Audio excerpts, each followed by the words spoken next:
The hospital ceiling tiles had water stains that looked like my marriage, brown, spreading, and nobody's priority to fix. I'd been lying here for 4 days with 3 cracked ribs, a concussion, and a left arm that looked like someone had used it for batting practice. The doctor said I was lucky. Lucky that the semi only grazed my truck instead of turning me into a statistic. Lucky that I'd been wearing my seatbelt. Lucky to be alive. Lucky. Right. My wife hadn't answered a single one of my 52 calls. The nurse, a tired woman named Patricia, who smelled like coffee and hand sanitizer, kept giving me these pitying looks every time she checked my vitals. She'd stopped asking if anyone was coming to visit after day 2. I appreciated that. Nothing worse than pity mixed with curiosity. I spent most of my time staring at my phone, watching my wife's Instagram stories. There she was, posting from some beach bar 200 miles away. "Living my best life," the caption read, with about 15 emojis I was too old to understand. Her friends, the same ones who used to smile at me at barbecues while their eyes said, "You're not good enough," were all in the comments. Heart emojis. Fire emojis. "You deserve this, queen." Yeah, she deserves something, all right. My name's Jack Sullivan, 42 years old, owner of Sullivan's Auto Repair on the south side of town. I've got grease under my fingernails that won't come out no matter how hard I scrub, a high school education, and a work ethic that my old man beat into me before the cancer took him. I built my shop from nothing, started in a rented garage with a toolbox and a dream, worked my way up to owning the property, 3 bays, and a reputation for honest work in a world full of scammers. My wife, Ashley, used to be proud of that, or maybe I just told myself she was. She worked at some marketing agency downtown, the kind of place where everyone has a title that sounds important, but nobody can explain what they actually do. Social media strategist, brand engagement coordinator, content optimization specialist. Ashley was a senior marketing consultant, which meant she posted things on the internet for companies that paid too much for it. Somewhere along the way, she decided that wasn't enough. She wanted to be an influencer herself, wanted the sponsorships, the free products, the lifestyle. She wanted to be the woman in the photos, not the one taking them for clients. And me? I was the anchor holding her back. The blue-collar husband who showed up to her office parties with motor oil still faint on his knuckles, who drove a 10-year-old truck, who didn't understand why we needed to spend $300 on brunch. The phone buzzed. Finally. Not a call. A text. "Mortgage is due Tuesday. We need to talk now." I stared at those words for a long time. 4 days. 4 days I'd been in this hospital bed, and the first time she reached out was about money. Something in my chest twisted, and it had nothing to do with the cracked ribs. I called my lawyer instead. Tom Bradley had handled my business contracts for years. He was a short, stocky guy who looked like he should be coaching Little League instead of practicing law, but he was sharp as broken glass when he needed to be. "Jack? Jesus, I heard about the accident. You okay?" "I've been better. Tom, I need you to do something for me. Name it. File for divorce, today, and freeze all our joint accounts." There was a pause on the other end. "You sure about this?" "Never been more sure of anything in my life." "All right. I'll need you to sign some papers. Can you—" "I'll sign whatever you need. Just do it." After I hung up, I blocked Ashley's number. Then I blocked her on every social media platform I had. It felt good, like lancing a wound. I was drifting in and out of a medication haze when the door to my room banged open. Ashley stood there in designer athleisure that cost more than most people's car payments, her highlighted hair perfect, her makeup flawless. She looked like she'd just stepped out of one of her social media photos. "What the hell, Jack?" I didn't sit up. Couldn't, really. "Nice of you to stop by." "Don't start with me. I just got a call from the bank saying our accounts are frozen. What did you do?" "Filed for divorce. Seemed like the right move." Her face went through several expressions: shock, anger, calculation. She settled on concerned wife, but it was too late. I'd seen the others. Honey, we can talk about this. I know things have been hard. Hard? Ashley, I've been in the hospital for 4 days. You were too busy posting beach selfies to answer your phone. I needed space. You don't understand the pressure I'm under. Where's Chad? She froze. Just for a second, but I saw it. Who? Chad Brennan, owner of Brennan Fitness Centers. The guy whose car has been parked in our driveway every night this week. Yeah, the neighbors told me. Funny how they care more about what happens to me than my own wife. Ashley's mask cracked. The concerned wife vanished, replaced by something cold and angry. You had me followed? Didn't have to. You're not as subtle as you think. You self-righteous prick. You think you're so much better than everyone, don't you? Working in your little garage, getting your hands dirty. You never wanted me to succeed. You were always jealous. Get out. This is my hospital room too. I'm still your wife. Not for long. And if you don't leave right now, I'm calling security. She left, slammed the door hard enough that Patricia poked her head in to make sure I was okay. That night, my old friend Danny came by. Danny Reeves, ex-cop turned boxing coach, the guy who'd been in my corner since high school. He looked at me with those sharp cop eyes that never quite went away, even after he'd turned in his badge. You look like hell. Feel worse, but I'll live. Heard you filed on Ashley. News travels fast. It's a small town, Jack. People talk. He pulled up a chair, settled his bulk into it. You sure you want to go to war with her? Her crowd plays dirty. Let them. I'm done being the nice guy. Danny nodded slowly. All right. But if you're going to fight, fight smart. Don't do anything stupid. Define stupid. Anything that gets you arrested. I thought about that after he left. Thought about Ashley and Chad, probably laughing about me right now. Thought about all those friends of hers who'd looked down their noses at me for years. Thought about my daughter, Emma, who was 17 and hadn't visited once because she was too busy making TikToks about what a drag her life was. Fighting smart. I could do that. The next morning, I checked myself out of the hospital against medical advice. Patricia tried to stop me, but I was done being horizontal. I had work to do. I drove past my house that I'd paid for with money I'd earned fixing cars while Ashley was still in college. Chad's car was there, a bright red BMW M4, the kind of car that screamed, I have money and want everyone to know it. I parked down the street and waited. 2 hours later, they came out together. Ashley was laughing, touching his arm.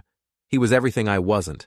Tall, tan, muscular in that gym rat way, wearing clothes that probably cost more than my truck payment. They drove off in his BMW. I waited another 10 minutes, then walked up to my own house like a burglar, used my key. The place smelled different. Expensive cologne and wine I couldn't pronounce. I went to Ashley's home office. She always left her laptop open, passwords saved on everything. Sloppy. I'd told her that 100 times. I spent an hour going through her messages, her emails, her private Instagram DMs. The affair had been going on for 6 months. 6 months of lies, of working late, of girls' trips. But that wasn't the interesting part. The interesting part was the group chat with her friends. The real one, not the public one. The one where they talked about their husbands like we were accessories that didn't quite match their outfits anymore. Where they shared tips on hiding money, on setting up separate accounts, on preparing for upgrades. I took screenshots of everything, sent them to myself. Then I found something else. Bank statements showing transfers from Chad's business account to Ashley's personal account. Thousands of dollars, labeled as consulting fees. Ashley didn't know the first thing about fitness consulting. I was about to leave when I heard a car door, looked out the window. The neighbor, Mrs. Henderson, was getting her mail. She was the neighborhood gossip, the woman who knew everyone's business and wasn't shy about sharing it. I had an idea. I went out through the back door, circled around, and knocked on Mrs. Henderson's door. Jack, oh my goodness, I heard about your accident. Are you all right? Getting there, Mrs. Henderson. Listen, I wanted to thank you for keeping an eye on the house while I was in the hospital. Her eyes lit up. This was her moment. Of course, dear. I have to say, there's been quite a bit of activity over there. I know. Ashley and I are separating. I'd appreciate it if you kept that quiet for now. Telling Mrs. Henderson to keep something quiet was like telling water not to be wet. By tomorrow, the whole neighborhood would know. Oh, Jack, I'm so sorry. If there's anything I can do... Actually, there is. If you see anything unusual at the house, would you mind documenting it? Just in case things get complicated with the divorce. Of course. I have a camera doorbell, you know. Records everything. Perfect. I went back to my truck. On the way, I passed Chad's BMW again. It was parked in my driveway. My driveway. I thought about what Danny said, about not doing anything stupid. Then I thought about Ashley's text, about the mortgage, about 4 days in a hospital bed. I popped my truck's hood, grabbed my emergency toolkit, and walked over to the BMW. Looked around. Nobody watching. I unscrewed the gas cap, pulled out a small bag of sugar I'd grabbed from the hospital cafeteria, and poured it in. Then I took a can of spray paint from my truck bed. I'd been planning to touch up my sign at the shop and wrote "Home Wrecker" across the hood in big black letters. Stupid? Maybe, but it felt amazing. I was back in my truck when Mrs. Henderson's doorbell camera caught the whole thing on video. I saw the little red light blinking. I smiled and drove away.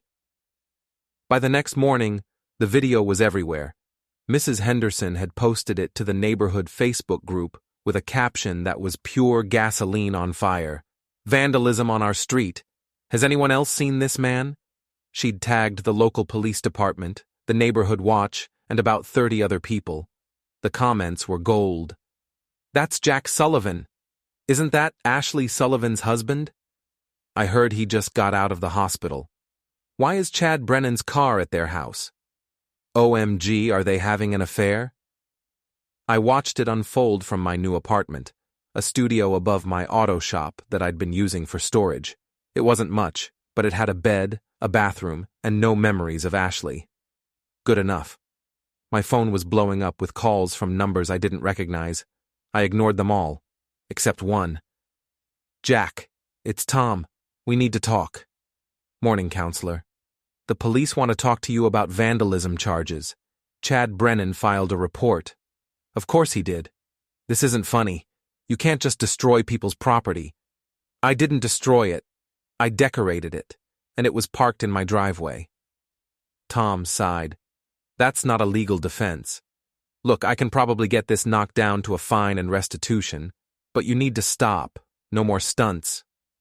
No promises. Jack. Tom, did you get the documents I sent you last night? A pause. The bank statements? Yeah, this is interesting. If Chad was paying Ashley for services she didn't render, that's fraud. And if she didn't report it as income, that's tax evasion, right? Potentially. But going after her for that opens up a whole can of worms. Are you sure you want to? I'm sure. Use everything you've got. After I hung up, I made coffee and opened Ashley's Instagram on my laptop. She'd posted a story an hour ago.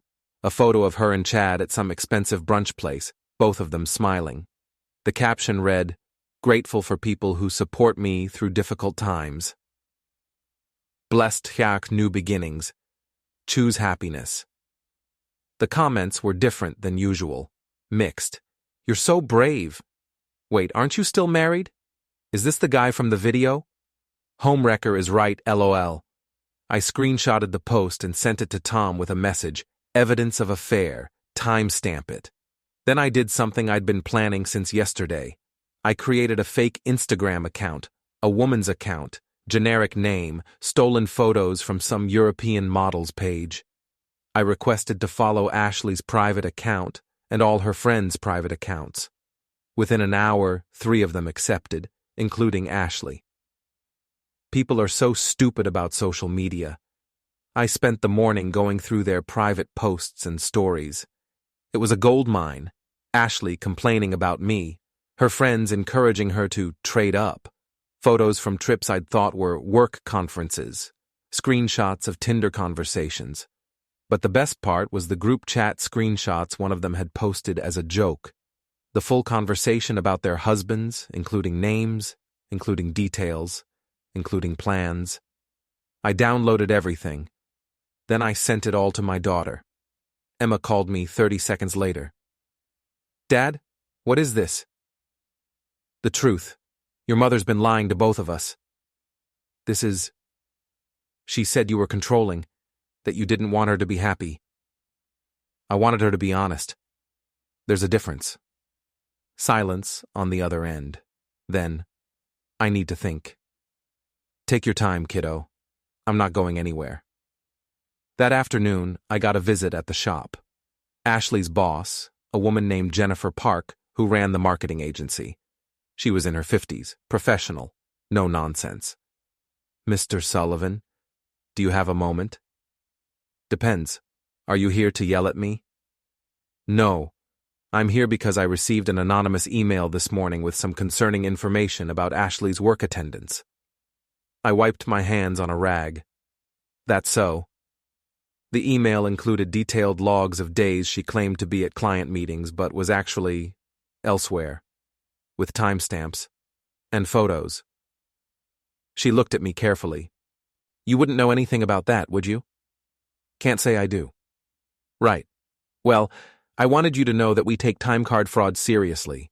Ashley's been placed on administrative leave pending an investigation." "That's unfortunate." "Is it?" Jennifer smiled slightly. "Between you and me, I've suspected something was off for months, but I needed proof, so thank you for the anonymous email." After she left, I allowed myself a small smile. One down.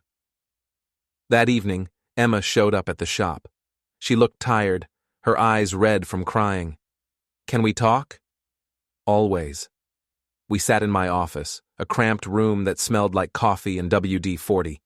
Emma fidgeted with her phone. I confronted Mom about the messages. "And?" "She said you hacked her accounts, that you're trying to turn me against her." "Did you believe her?" Emma looked at me, really looked at me. "No, because I checked the dates. She was supposed to be at my volleyball tournament in March. She said she had to work. But the messages show she was with Chad that day." Something in my chest loosened. "I'm sorry, Em." "Why are you sorry? You're not the one who lied." She wiped her eyes. "Her friends are all over social media defending her, saying you're abusive, that you're controlling her money." I froze our joint accounts. "That's not controlling. That's protecting myself." "I know, but they're making you look bad, and Mom's playing the victim." "Let her. The truth always comes out." "Does it?" Emma looked skeptical. "She has like 50,000 followers now. Everyone believes her." I thought about that. About Ashley's carefully curated image. About her friends rallying around her. About the court of public opinion. Then maybe it's time people saw the real her. What are you going to do? Something your mother taught me. How to use social media. The next day was Emma's school's parent-teacher conference night. Ashley and I were both supposed to attend. I hadn't planned on going, figured Ashley would make a scene. But then I thought about all those people who believed her sob story. I showed up. The school cafeteria was packed with parents, teachers, and students. Ashley was there with Chad, both of them dressed like they were going to a country club instead of a public school. Her friends were there too, the whole crew. They saw me and immediately huddled around Ashley like I was going to attack her. I walked right up to them. "Evening, Ashley." "Jack, what are you doing here?" "I'm Emma's father. I have every right to be here." Chad stepped forward. Up close, he was even more ridiculous, all muscles and cologne and expensive watch. "Maybe you should leave, man. You're making people uncomfortable." "Am I?" I looked around. People were definitely staring. Funny, I'm not the one who's been sleeping with someone else's wife. Ashley's face went red. Jack, don't what? Tell the truth? Why not? You've been telling your version all over Instagram. One of her friends, a woman named Brittany, who'd always treated me like something she'd stepped in, spoke up. You need to leave. You're harassing her. Harassing? I'm standing here talking. But since you brought it up, Brittany, how's your husband doing? Still think you're at book club on Thursday nights? Her face went white. The group chat screenshots had been very informative. You son of a... Careful, we're in a school. The principal, Mr. Davis, appeared. Is there a problem here? No problem, I said cheerfully. Just saying hello to my wife and her boyfriend. We were about to go discuss Emma's grades. Actually, Ashley said quickly, I think it's better if we do this separately. Sure, you go first, I'll wait. I pulled out my phone. I've got plenty to keep me busy. They left in a hurry. I sat down at an empty table and opened my laptop, made sure the screen was visible to anyone walking by. On it, the group chat screenshots, the bank statements, everything. Within 20 minutes, 3 different parents had accidentally seen the screen and taken photos with their phones. By the time I left that night, the screenshots were circulating through every parent group chat in the school. The next morning, Ashley's Instagram comments were brutal. So you're cheating on your husband while he was in the hospital? Wow. Using your husband's money to fund your affair? Classy. Your friends are just as fake as you are. Hope the likes were worth your marriage. She started deleting comments. Then she turned off comments entirely. Then she made her account private. Too late. The screenshots were everywhere. Her friends started distancing themselves. The group chat leaked to more people. Turns out, when you talk trash about everyone, eventually everyone finds out. Brittany's husband filed for divorce. Another friend's sponsorship deal fell through after the company saw the screenshots. A third friend got fired from her job for the same consulting scheme Ashley had been running. The whole social circle imploded, and I watched it happen from my apartment, drinking cheap beer and smiling. Tom called. Jack, you need to see this. See what? Chad's wife just filed for divorce, and she's naming Ashley as the other woman in the filing. Chad's married? Very married. 3 kids. His wife found out about the affair from the neighborhood Facebook video. She's going for everything.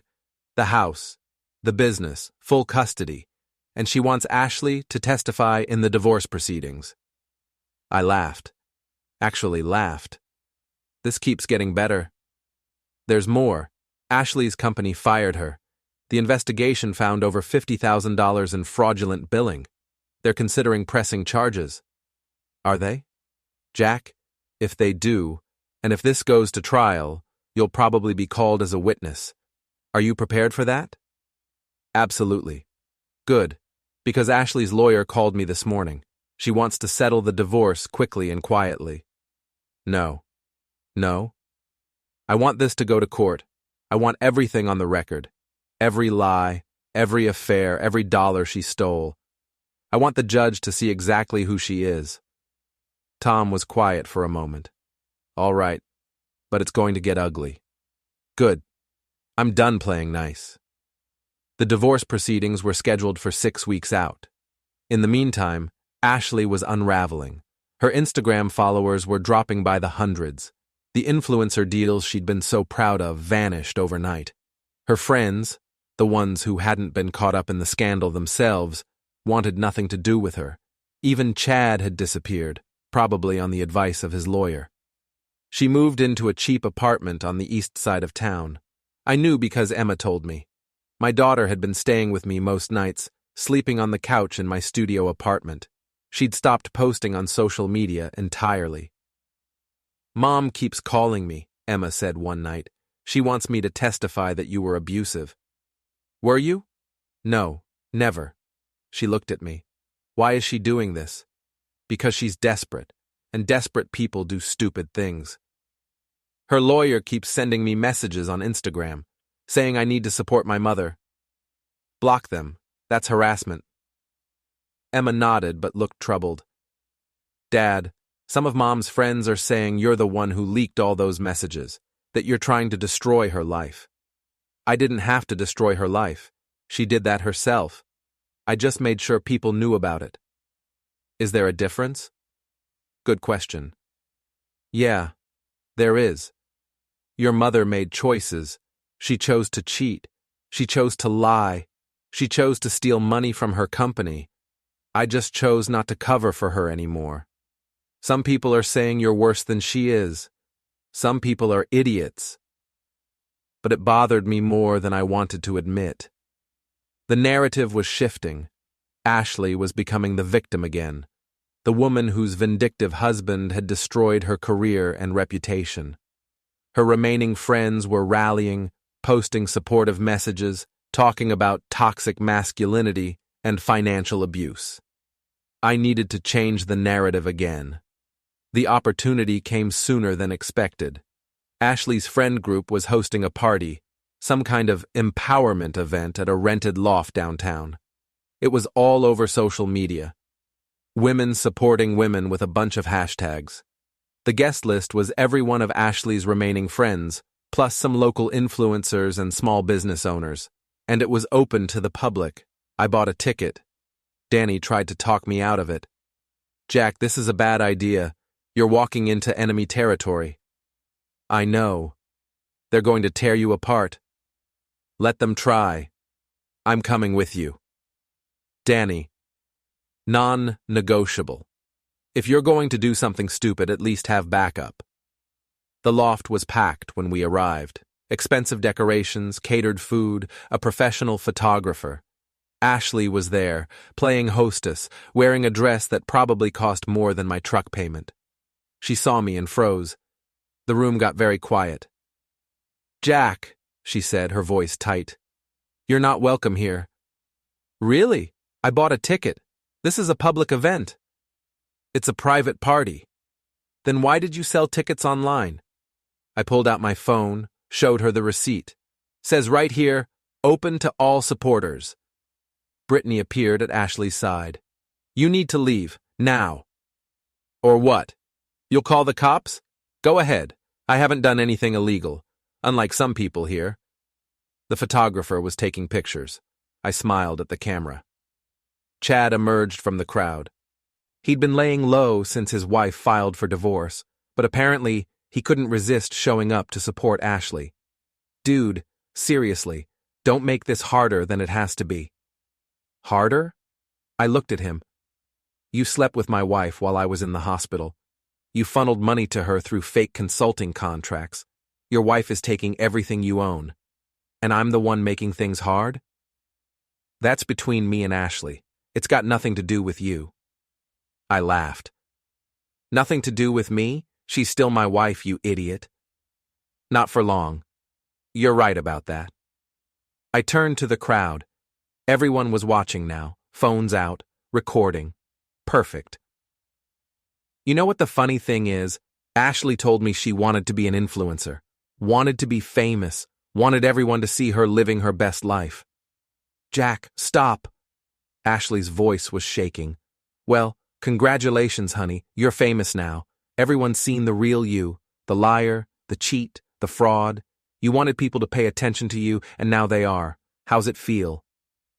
Ashley's face crumpled. For a second, I almost felt bad. Almost. Then Chad shoved me. It wasn't a hard shove, more of a push, really. But it was enough. Danny stepped between us immediately, his ex-cop instincts kicking in. Don't, Danny said quietly. Not worth it. Get out of my way, Chad said. Make me. The room held its breath. Chad was bigger than Danny, younger, more muscular. But Danny had 20 years of street experience and absolutely no fear in his eyes. Chad backed down. I turned to leave, then stopped. Picked up a glass of champagne from a nearby table. Turned back to Chad. You know what? You deserve each other. I dumped the champagne over his head. The room exploded. People were shouting, phones were recording, Ashley was crying. Danny grabbed my arm and pulled me toward the exit. We made it outside, just as security showed up. That was stupid, Danny said. Yeah. Feel good? Yeah. The video went viral by morning. Scorned husband crashes wife's party, dumps champagne on her boyfriend. It had 500,000 views by noon. The comments were split, half saying I was a hero, half saying I was unhinged. I didn't care. I was done caring what people thought. But Ashley's lawyer cared. Tom called me that afternoon. They're filing a restraining order, claiming you're stalking and harassing Ashley. I went to one public event. After vandalizing her boyfriend's car and leaking private messages, Jack, they're building a case that you're dangerous. I've never touched her, never threatened her. I know. But perception matters. The judge is going to see that video. Good, let them see it. Let them see Chad shoving me first. That's not how this works. You need to lay low. No more public confrontations. No more social media. Nothing. Fine. I mean it, Jack. I said fine. But I wasn't done. Not even close. That night, Emma came to me with her phone. Dad, you need to see this. It was a TikTok video, posted by Ashley. In it, she was crying, talking about how I'd been abusive throughout our marriage, how I'd controlled her money, how I'd isolated her from her friends, how she'd finally found the courage to leave me. The video had 3 million views. The comments were overwhelmingly supportive of her. My name was being dragged through the mud. People were calling me a monster. Someone had posted my shop's address, encouraging people to boycott it. This is bad, Emma said. I watched the video 3 times, studied Ashley's face, her tears, her carefully crafted words. She was good. I'd give her that. Dad? What are you going to do? I smiled. I'm going to tell the truth. The truth came in the form of a video. My video. I'd never been comfortable on camera, but I'd learned a few things from watching Ashley. I set up my phone, made sure the lighting was good, and hit record. My name is Jack Sullivan. You've probably seen the videos about me this week. My wife, soon-to-be ex-wife, has been telling her side of the story. Now I'm going to tell mine. I spoke for 15 minutes. No crying, no dramatics, just facts. The timeline of the affair, the hospital, the ignored calls, the bank statements showing the fraudulent consulting fees, screenshots of the group chat where Ashley and her friends discussed their plans to upgrade from their husbands. I showed the messages where Ashley told Chad she was going to take me for everything I'm worth in the divorce. I showed the emails from her company about the time card fraud. I showed everything. I'm not a perfect man, I said at the end. I work too much. I'm not sophisticated. I don't understand social media or why anyone cares about influencers. But I'm not an abuser. I'm not a monster. I'm just a guy who got cheated on and decided not to be quiet about it anymore. I posted it to YouTube. Sent the link to Emma. Post this everywhere. Every platform, every group, everywhere. She looked at me. Are you sure? I've never been more sure of anything. Emma posted it. Within an hour, it had 10,000 views. Within 6 hours, 100,000. By the next morning, it had 2 million views and was trending on Twitter. The comments were different this time. Holy crap, she's worse than I thought. Those messages are insane. How is she playing the victim when she literally stole money? This guy deserves better. News outlets picked it up. Local TV stations wanted interviews. My shop's phone wouldn't stop ringing. Ashley's lawyer called Tom in a panic. Your client needs to take that video down immediately. Why? Everything in it is true.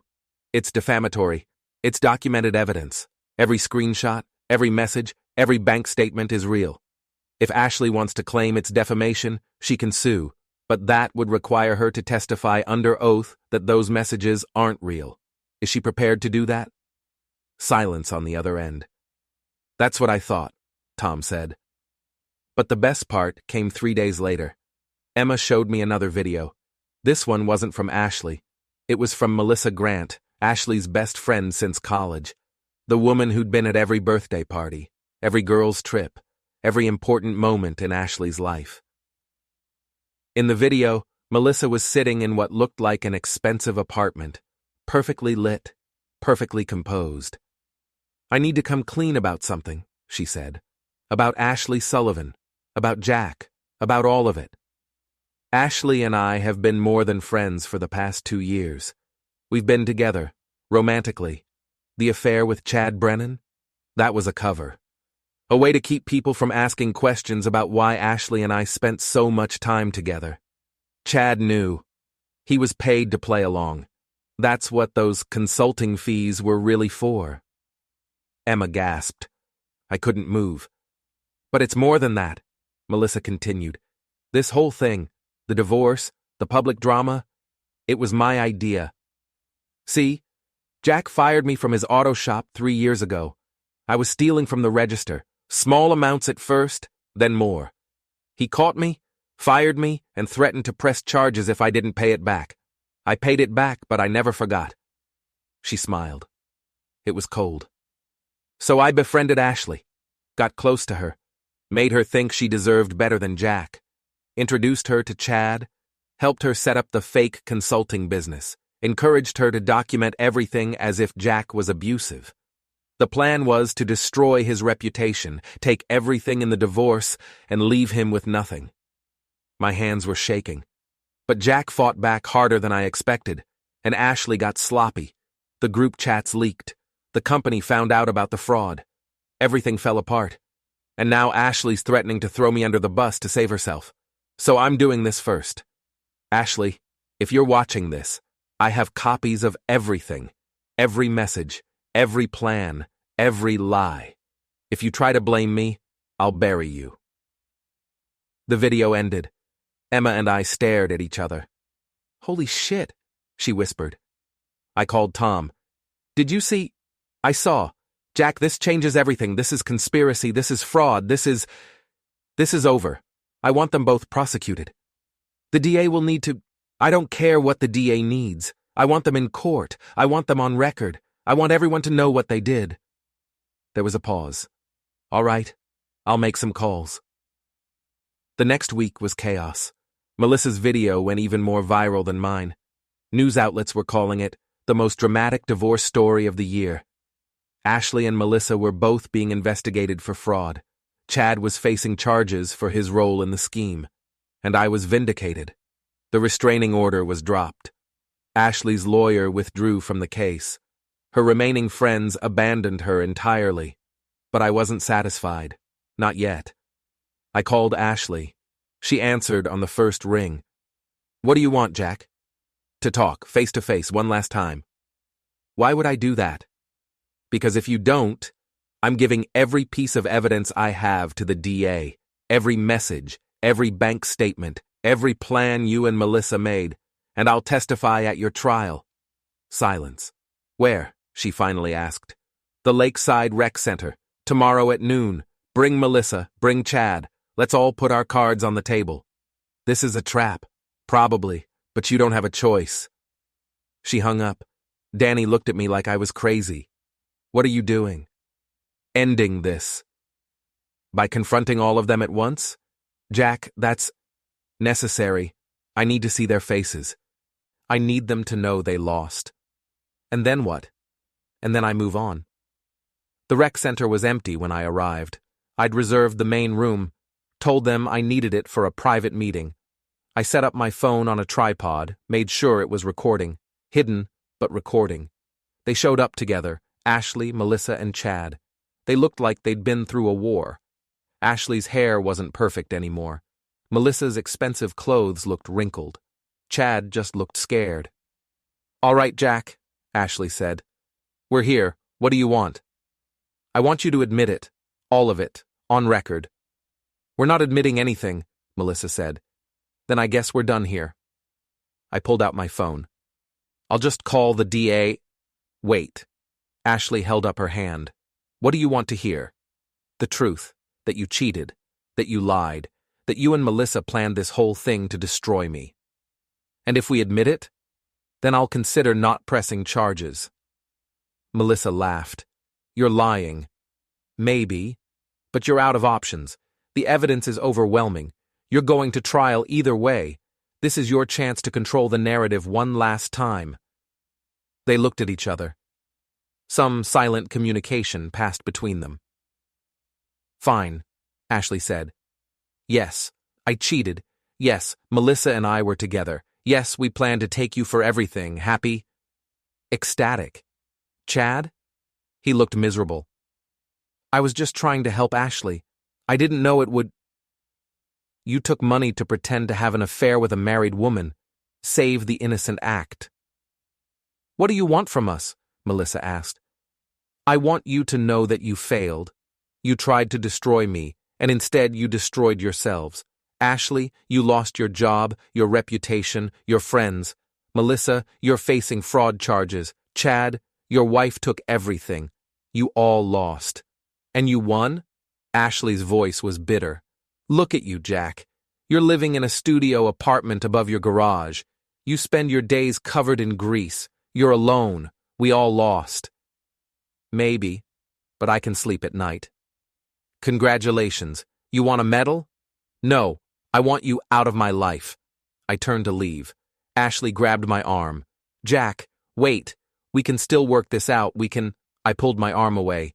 "There's nothing to work out. We're done. You're done. This is over." "Please, I'll lose everything." "You already did." Melissa stepped forward. "If you think you've won, you're delusional. We'll fight this. You'll what? Lie more? The evidence is on tape. Multiple tapes. You're finished." Chad finally spoke up. "Man, I'm sorry. I really am. I don't care. You made your choices." I walked out. Behind me, I could hear them arguing, blaming each other. I didn't look back. Outside, Danny was waiting. "How'd it go?" "Got everything on tape. Full confessions." "You're a vindictive son of a bastard, you know that?" "Yeah, I learned from the best." "Who?" "My ex-wife." The town's annual summer block party was 3 weeks later. Normally, I'd skip it. Too many people, too much small talk. But this year was different. This year, I had something to say. The party was held in the town square, a patch of grass and concrete surrounded by local businesses. There was a stage for announcements and local bands, food trucks, and about 1,000 people milling around. I'd been planning this for days. Tom thought I was crazy. Emma thought I was brave. Danny just shook his head and said, "Don't do anything that'll get you arrested." No promises. I waited until the mayor finished his speech about community and togetherness. Then I walked up to the stage. "Excuse me, can I borrow the mic for a minute?" The organizer, a woman I'd known for years, looked confused but handed it over. Sure, Jack, keep it short." I looked out at the crowd, saw familiar faces, neighbors, customers, people who'd been gossiping about me for months, saw Ashley and Melissa in the back trying to blend in. "Hi, everyone. I'm Jack Sullivan. Some of you know me from the auto shop. Some of you know me from the videos that have been going around. And some of you know me as the guy whose wife cheated on him while he was in the hospital." The crowd went silent. "I'm not here to trash talk anyone. Well, not much anyway. I'm here because I want to set the record straight about a few things. First, yes, my wife had an affair. Actually, 2 affairs. One with Chad Brennan, who's currently being divorced by his wife, and one with Melissa Grant, who's currently being investigated for fraud. I could see Ashley trying to leave. Melissa grabbed her arm, stopping her. Second, they didn't just have affairs. They planned to destroy my life. They faked consulting contracts to steal money. They created fake evidence of abuse. They tried to turn my own daughter against me, all because Melissa was mad that I fired her for stealing 3 years ago. The crowd was riveted. Third, they failed, because the truth always comes out. Maybe not right away, maybe not when you want it to, but eventually, the truth wins. "Jack, that's enough," someone called out. I ignored them. "Ashley, Melissa, I know you're here. I want you to know something. I forgive you." That got their attention. Not because you deserve it. You don't. But because I'm tired of carrying this anger around. I'm tired of letting you live rent-free in my head. So I'm done. We're done. You can go back to your lives, what's left of them, and I'll go back to mine." I handed the mic back. The crowd was absolutely silent. Then someone started clapping. Then another person. Then another. Within seconds, half the crowd was applauding. The other half was staring at Ashley and Melissa, who looked like they wanted the ground to swallow them whole. I walked off the stage. Emma was waiting for me, tears in her eyes. "Dad, that was stupid? Amazing." We hugged. Over her shoulder, I saw Ashley pushing through the crowd, Melissa following. They were heading for the parking lot. Chad appeared next to me. "Jack, I just want to say, don't. Just don't. I'm sorry. For everything." I looked at him. Really looked at him. He wasn't the cocky gym rat anymore. He looked broken. Lost. "You should be sorry. But not to me. To your wife. To your kids." He nodded and walked away. Danny appeared with 2 beers. "You did it. You actually did it." "Did what?" "Won, completely and totally. Doesn't feel like winning. Give it time." We stood there, drinking beer, watching the party continue around us. People kept coming up to shake my hand, to tell me they were sorry, to ask if I was okay. I was okay. For the first time in months, I was actually okay. Then I saw her. Ashley. She'd come back. She was standing at the edge of the crowd, watching me. Our eyes met. She mouthed something. I think it was, "I'm sorry." I nodded. Then I turned away. That night, back in my apartment, I got a text from an unknown number. "This is Melissa. I know you hate me. I deserve that. But I need you to know something." Ashley didn't know about my plan. Not all of it. She thought the affair was real. She thought she loved Chad. I manipulated her too. She's a victim in this, just like you. I stared at the message for a long time. Then I deleted it. I didn't care anymore. Victim or villain, Ashley had made her choices. So had Melissa. So had Chad. And I'd made mine. The divorce was finalized 2 months later. Ashley got nothing. No alimony, no assets, nothing. The judge had seen all the evidence, heard all the testimony. He wasn't sympathetic. Melissa was charged with fraud and conspiracy. Last I heard, she was looking at 2 years in prison. Chad lost his business, his house, and custody of his kids. He moved to another state. Ashley moved in with her parents. Her Instagram account was deleted. Her friends were gone. Her career was over. And me? I went back to work, fixed cars, trained at the boxing gym, spent time with Emma, lived my life. People still talked about the scandal, probably always would. But I didn't care. I'd told my truth. I'd fought my fight. I'd won. Not the way I'd expected, not the way anyone would have predicted. But I'd won. 1 year later, Emma graduated high school. I sat in the audience watching her walk across the stage and realized something. I was happy. Not the complicated conditional happiness I'd had with Ashley. Real happiness. The kind that comes from knowing who you are and being okay with it. After the ceremony, Emma found me in the parking lot. "Mom's here," she said quietly. "I know, I saw her. She wants to talk to you. I don't have anything to say to her. She's changed, Dad. She's in therapy. She's working at a grocery store. She's trying. Good for her. Don't you want to—" "No, Em, I don't. I'm glad she's getting her life together. Really, I am. But that doesn't change what she did. That doesn't mean I have to forgive her or talk to her or pretend everything's okay." Emma nodded. "I get it. Do you?" "Yeah. You taught me something this year, Dad. You taught me that it's okay to walk away from people who hurt you, even if other people don't understand, even if it's hard." I hugged her. "When did you get so smart?" "I have a good teacher." We drove home together, leaving Ashley in the parking lot. I didn't look back. 3 months after that, I sold the auto shop, got a good price for it, enough to retire early if I wanted to, but I didn't want to retire. I opened a new shop in the next town over, smaller, quieter, just me, and one employee. I called it Sullivan's Second Chance Auto Repair. Danny came by on opening day with a six-pack and a grin. Second chance, huh? Why not? Everyone deserves one. Even Ashley, but she's not getting it from me. We drank beer and watched the sun set over my new shop. It wasn't fancy. It wasn't impressive, but it was mine.